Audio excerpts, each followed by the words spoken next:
Halo Wak, saya Nadia Omara. Jangan lupa kalian subscribe channel ini ya. Channel Karam Kali Aja Seram. Jangan lupa juga kalian like, komen dan share. Terima kasih ya Wak.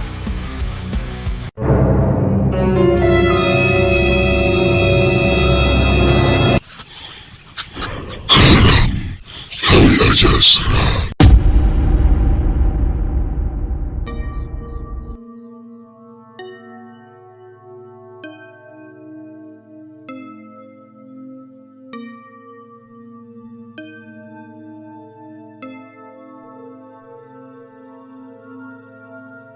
Selamat datang kembali di channel Karam Kali Aja Seram.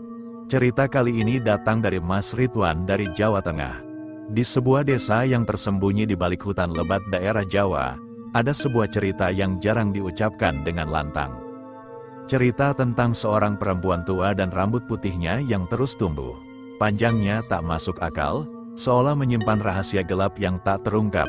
Bagi penduduk desa, rambut itu bukan hanya lambang dari usia tua, tetapi juga kutukan yang membawa malapetaka. Malam-malam sunyi sering dihantui suara-suara berbisik, dan mereka percaya, siapapun yang berani mendekati rumah tua di ujung desa itu, tidak akan pernah kembali sama. Simak sampai selesai ya, jangan lupa subscribe, like, dan komen markijut. Mari kita lanjut.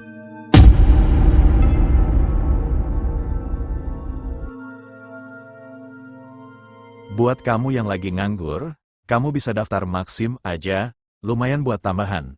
Buat yang mau daftar, tanpa SIM bisa, kendaraan lama bisa, langsung jadi, langsung bisa dipakai untuk narik. ADM-nya 50.000 aja. Hubungi WhatsApp 08228399989955.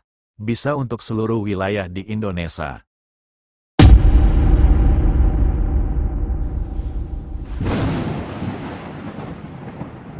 Rambut putih Mbok Sari. Di sebuah desa terpencil, tinggal seorang perempuan tua bernama Bu Sari yang dikenal memiliki rambut putih yang sangat panjang. Rambutnya begitu panjang hingga menjuntai menyapu lantai. Dan meski ia sering memotongnya, rambut itu selalu tumbuh kembali dalam semalam. Penduduk desa percaya bahwa rambut Bu Sari adalah berkah sekaligus kutukan, hasil perjanjian misterius di masa lalunya. Konon, dulu Bu Sari adalah seorang gadis muda yang cantik, namun, keluarganya sangat miskin, dan mereka tidak mampu membayar utang kepada seorang dukun tua yang tinggal di hutan. Untuk menyelamatkan keluarganya, Sari membuat perjanjian dengan dukun itu. Dukun tersebut berkata, "Kau akan mendapatkan kecantikan abadi, tapi rambutmu akan tumbuh sepanjang hidupmu dan menyimpan semua kesedihan yang kau rasakan." Sari menerima perjanjian itu tanpa berpikir panjang. Rambutnya menjadi sangat indah dan berkilauan, membuat banyak pria terpesona. Namun, seiring waktu, hidup Sari mulai terasa berat. Setiap kali ia menghadapi kesedihan, ditinggal mati orang yang dicintai, penderitaan karena kemiskinan, atau patah hati, rambutnya tumbuh semakin panjang, seperti mencatat setiap duka yang ia alami. Kini, di masa tuanya, rambut Bu Sari tidak lagi menjadi lambang kecantikan, melainkan beban yang harus ia pikul setiap hari. Rambut itu kerap tersangkut di mana-mana, bahkan pernah mencekik dirinya saat ia tidur. Tak ada yang berani membantunya memotong rambut itu lagi karena konon ada yang mendengar suara tangisan dari setiap helai rambut yang dipotong. Puncak teror suatu malam, seorang pemuda bernama Anton yang baru pindah ke desa itu penasaran dengan cerita tentang Bu Sari. Dia tidak percaya tahayul dan menganggap rambut panjang itu hanya kisah yang dilebih-lebihkan. Saat penduduk desa memintanya untuk tidak mendekati rumah Bu Sari, Anton malah memutuskan untuk pergi ke sana sendirian. Saat tiba di rumah Bu Sari, Anton mendapati perempuan tua itu duduk di sudut ruangan.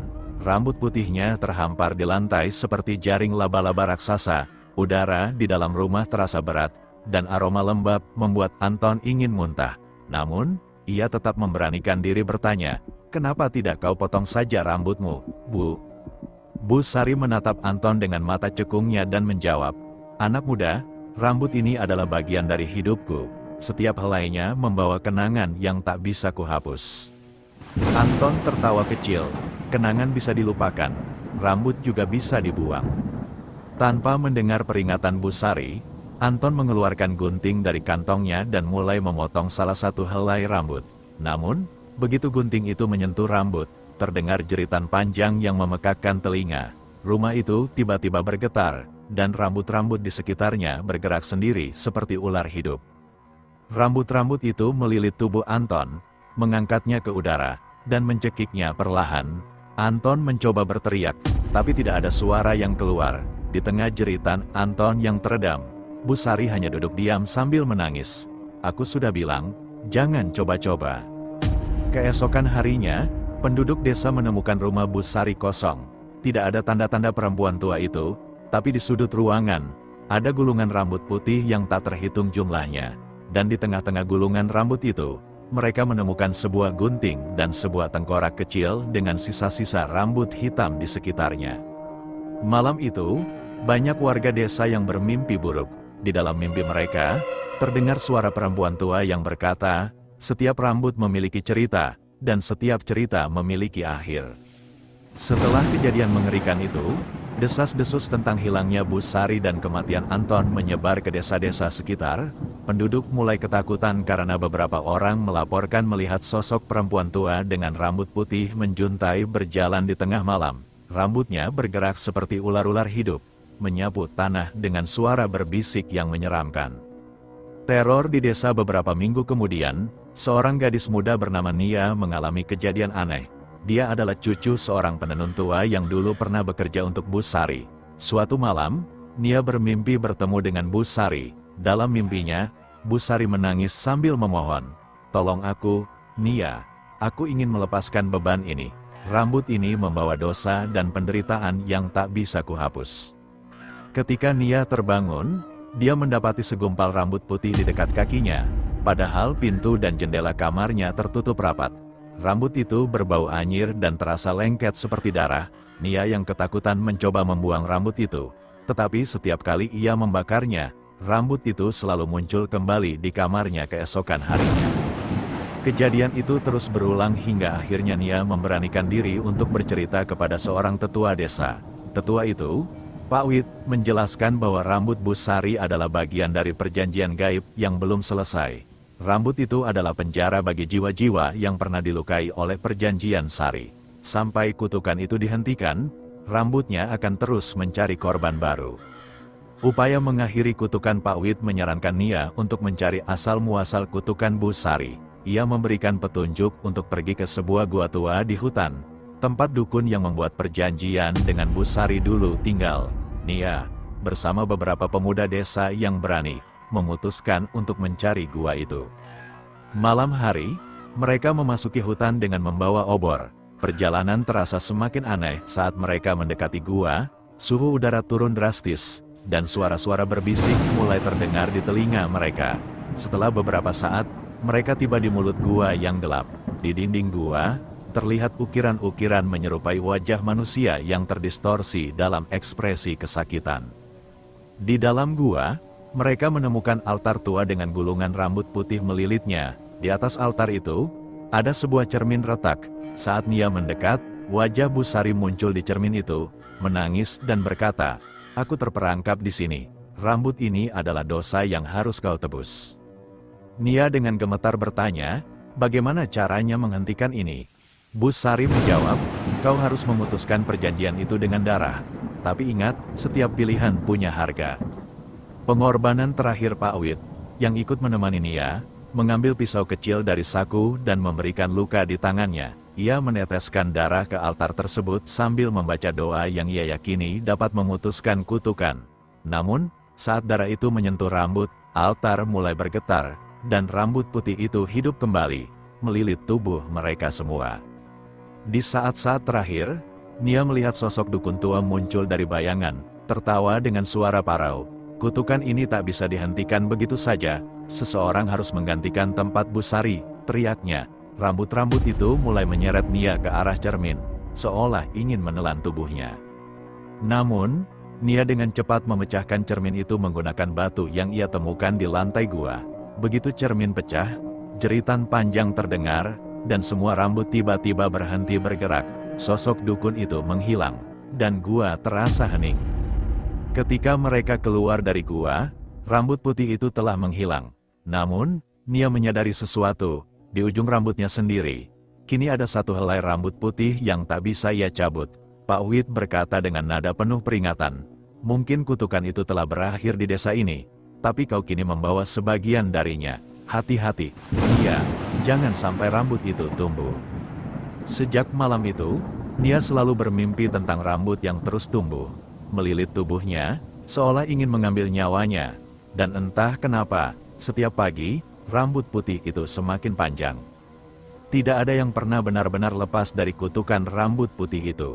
Meski gua tua telah runtuh, dan cermin pecah menjadi serpihan, rambut putih Bu Sari tetap hidup dalam mimpi buruk mereka yang menyentuh takdirnya. Nia, yang kini menyimpan sehelai rambut putih di kepalanya, tahu bahwa cerita ini belum berakhir. Setiap helai rambut yang tumbuh adalah pengingat bahwa dosa masa lalu tak pernah benar-benar hilang. Dan pada malam-malam tertentu, jika kau berjalan sendirian di tengah hutan, kau mungkin mendengar suara rambut berbisik, memanggil namamu. Setiap rambut punya cerita, dan setiap cerita butuh akhir. Jangan pergi dulu ya, masih ada satu cerita lagi. Jasa pengurusan NPWP. Buat kamu yang sibuk, tidak mau pusing urus NPWP, serahkan ke kami. Langsung jadi, langsung bisa dipakai untuk apa aja. ADM-nya 50.000 aja. Hubungi WhatsApp 082283998955. Bisa untuk seluruh wilayah di Indonesia. Cerita kedua. Selamat datang kembali di channel Karam Kali Aja Seram. Untuk cerita horor kita kali ini dikirim oleh subscriber kita, Mas Fauzi dari Klaten. Ceritanya berjudul Malam Satu Suro. Malam itu dianggap sebagai malam yang sakral dan penuh misteri. Warga desa percaya bahwa pada malam tersebut, arwah-arwah gentayangan berkeliaran di sekitar desa. Suatu malam Satu Suro, sekelompok pemuda desa memutuskan untuk menguji nyali mereka dengan mengunjungi sebuah rumah tua yang sudah lama ditinggalkan. Rumah itu dikenal sebagai rumah angker yang dihuni oleh arwah penasaran. Mereka tidak menyadari bahwa petualangan mereka akan membawa mereka pada pengalaman yang tak terlupakan. Simak sampai selesai ya. Jangan lupa subrek, like, dan komen. Markijut, mari kita lanjut. Malam Satu Suro. Malam itu dianggap sebagai malam yang sakral dan penuh misteri. Warga desa percaya bahwa pada malam tersebut, arwah-arwah gentayangan berkeliaran di sekitar desa. Suatu malam Satu Suro, sekelompok pemuda desa memutuskan untuk menguji nyali mereka dengan mengunjungi sebuah rumah tua yang sudah lama ditinggalkan. Rumah itu dikenal sebagai rumah angker yang dihuni oleh arwah penasaran. Mereka berangkat dengan membawa peralatan sederhana seperti senter dan kamera untuk merekam pengalaman mereka. Saat mereka tiba di rumah tua tersebut, suasana semakin mencekam. Angin berhembus kencang, dan suara-suara aneh mulai terdengar dari dalam rumah. Mereka merasa ada yang mengawasi mereka dari balik jendela yang pecah. Dengan hati-hati, mereka masuk ke dalam rumah dan mulai menjelajahi setiap sudutnya. Di dalam rumah, mereka menemukan berbagai benda-benda kuno yang sudah berdebu. Salah satu pemuda, Budi, menemukan sebuah buku tua yang berisi mantra-mantra kuno. Saat membuka buku itu, Budi merasa ada kekuatan yang menariknya. Dia merasa pusing dan tiba-tiba pandangannya gelap. Ketika Budi sadar, dia sudah berada di sebuah ruangan yang gelap dan dingin. Dia mendengar suara langkah kaki yang berat mendekatinya. Dengan gemetar, Budi mencoba mencari jalan keluar, tetapi pintu ruangan tersebut terkunci. Suara langkah kaki semakin mendekat, dan Budi merasa ada yang menyentuh bahunya. Sementara itu, teman-teman Budi yang lain mulai merasa khawatir karena Budi menghilang. Mereka mencari-cari Budi di seluruh rumah, tetapi tidak menemukannya. Mereka mulai mendengar suara-suara aneh dan melihat bayangan-bayangan samar di sekitar mereka. Salah satu dari mereka, Rina, merasa ada yang menarik tangannya. Ketika dia menoleh, dia melihat sosok wanita berpakaian putih dengan wajah pucat. Wanita itu berkata dengan suara lirih, "Kalian telah mengganggu tempat peristirahatanku. Pergilah sebelum aku mengambil nyawa kalian." Rina merasa panik dan segera memberitahu teman-temannya untuk keluar dari rumah tersebut. Mereka berlari keluar dengan perasaan takut dan bingung. Di luar rumah, Mereka bertemu dengan seorang kakek tua yang dikenal sebagai penjaga desa. Kakek itu berkata, "Kalian telah mengganggu arwah yang bersemayam di rumah itu. Kalian harus segera melakukan ritual pemanggilan arwah untuk meminta maaf." Mereka mengikuti arahan kakek tersebut dan melakukan ritual pemanggilan arwah di depan rumah tua itu. Dengan mengucapkan mantra-mantra yang diajarkan oleh kakek, mereka berharap arwah tersebut bisa tenang dan tidak mengganggu mereka lagi. Setelah ritual selesai, mereka merasa lega dan kembali ke desa. Namun, mereka tidak pernah melupakan pengalaman mengerikan itu. Setiap malam satu suro, mereka selalu mengingat kejadian tersebut dan berdoa agar arwah-arwah yang gentayangan bisa tenang di alam sana. Setelah berhasil melakukan ritual pemanggilan arwah, sekelompok pemuda desa itu merasa lega. Mereka kembali ke desa dengan perasaan tenang, namun rasa penasaran terhadap rumah tua tersebut tidak hilang begitu saja. Beberapa bulan kemudian, kabar tentang kejadian di rumah tua itu mulai menyebar ke desa-desa tetangga. Banyak orang yang datang untuk melihat rumah tersebut, mencoba merasakan sensasi horor yang pernah dialami oleh sekelompok pemuda itu. Namun, tidak ada yang berani masuk ke dalam rumah setelah mendengar cerita tentang arwah yang menghuni tempat itu. Satu malam satu suro berikutnya, seorang paranormal terkenal dari kota, Pak Joko, mendengar tentang rumah tua tersebut dan memutuskan untuk menyelidikinya. Pak Joko dikenal memiliki kemampuan berkomunikasi dengan arwah dan sering membantu orang-orang yang mengalami gangguan gaib. Dia merasa tertantang untuk menyelidiki misteri rumah tua itu. Saat tiba di desa, Pak Joko disambut oleh warga yang penasaran dengan kehadirannya. Mereka berharap Pak Joko bisa membantu mengungkap misteri rumah tua itu dan menenangkan arwah yang menghantui tempat tersebut.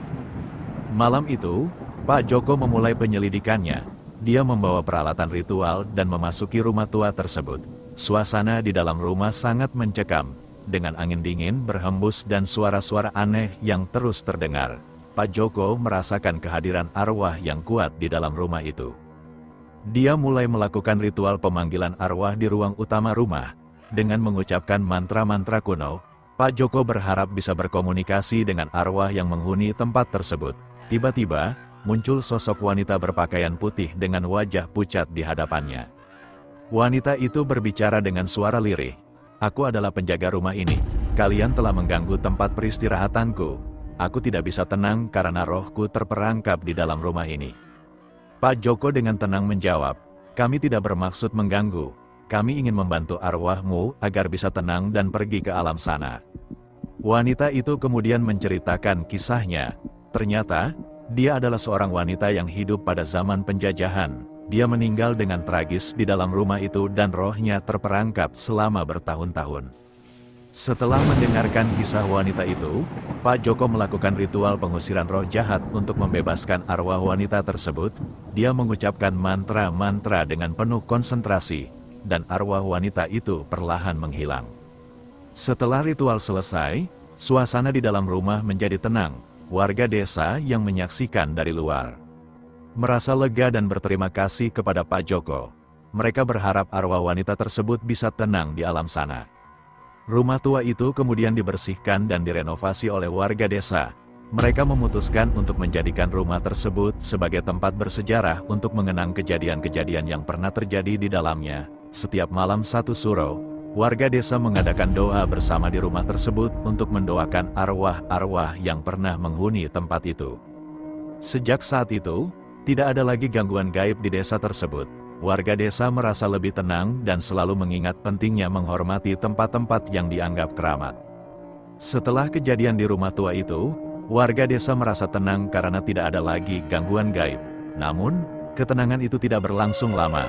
Beberapa bulan kemudian, seorang pemuda bernama Arman yang dikenal pemberani dan suka tantangan mendengar cerita tentang rumah tua itu. Dia merasa tertantang untuk membuktikan keberaniannya dengan mengunjungi rumah tersebut pada malam satu suro berikutnya. Arman mengajak beberapa temannya untuk ikut serta dalam petualangan ini. Mereka berangkat dengan peralatan lengkap dan tekad yang kuat. Saat tiba di rumah tua, suasana terasa semakin mencekam. Angin berhembus kencang, dan suara-suara aneh kembali terdengar dari dalam rumah. Mereka masuk ke dalam rumah dan mulai menjelajahi setiap sudutnya. Di ruang utama, mereka menemukan sebuah cermin besar yang tampak usang dan berdebu. Salah satu dari mereka, Rani, merasa tertarik untuk melihat lebih dekat. Saat dia mendekati cermin, dia melihat bayangan samar seorang wanita berpakaian putih dengan wajah pucat di dalam cermin. Rani merasa ketakutan dan segera memberitahu teman-temannya. Arman, yang merasa penasaran, memutuskan untuk berkomunikasi dengan arwah wanita tersebut. Dia mengeluarkan buku mantra yang pernah digunakan Pak Joko dan mulai mengucapkan mantra-mantra yang ada di dalamnya. Tiba-tiba, cermin tersebut retak dan sosok wanita berpakaian putih muncul di hadapan mereka. Wanita itu berbicara dengan suara lirih, "Kalian telah mengganggu tempat peristirahatanku lagi. Aku tidak bisa tenang karena rohku masih terperangkap di dalam rumah ini. Bantulah aku agar bisa pergi ke alam sana." Arman dan teman-temannya merasa takut, tetapi juga merasa kasihan pada arwah wanita tersebut. Mereka memutuskan untuk membantu arwah itu agar bisa tenang. Dengan mengikuti petunjuk dari buku mantra, mereka melakukan ritual pemanggilan arwah di depan cermin besar itu. Saat ritual berlangsung, suasana di dalam rumah semakin mencekam. Angin berhembus lebih kencang dan suara-suara aneh semakin terdengar. Setelah beberapa saat, arwah wanita itu perlahan menghilang dan suasana di dalam rumah menjadi tenang. Arman dan teman-temannya merasa lega karena berhasil membantu arwah wanita tersebut. Mereka keluar dari rumah dengan perasaan lega dan kembali ke desa. Sejak kejadian itu, mereka tidak pernah lagi mengalami gangguan gaib di rumah tua tersebut. Rumah tua itu kemudian dijadikan tempat bersejarah oleh warga desa. Mereka menjaga kebersihan dan keamanannya agar tidak ada lagi gangguan arwah. Setiap malam 1 Suro, warga desa mengadakan doa bersama di rumah tersebut untuk mengenang kejadian-kejadian yang pernah terjadi di dalamnya. Kisah tentang arwah wanita berpakaian putih itu menjadi legenda di desa tersebut. Warga desa selalu mengingat pentingnya menghormati tempat-tempat yang dianggap keramat dan menjaga sikap mereka agar tidak mengganggu arwah-arwah yang bersemayam di sana. Baik, berikut adalah pembuka dan penutup cerita horor tentang malam 1 Suro. Setelah kejadian mengerikan di rumah tua itu, sekelompok pemuda desa belajar untuk lebih menghormati tempat-tempat yang dianggap keramat. Rumah tua itu kemudian dijadikan tempat bersejarah oleh warga desa. Setiap malam 1 Suro, warga desa mengadakan doa bersama di rumah tersebut untuk mengenang kejadian-kejadian yang pernah terjadi di dalamnya. Kisah tentang arwah wanita berpakaian putih itu menjadi legenda di desa tersebut. Warga desa selalu mengingat pentingnya menjaga sikap agar tidak mengganggu arwah-arwah yang bersemayam di tempat-tempat yang sakral. Sejak saat itu, tidak ada lagi gangguan gaib di desa tersebut, dan warga desa merasa lebih tenang.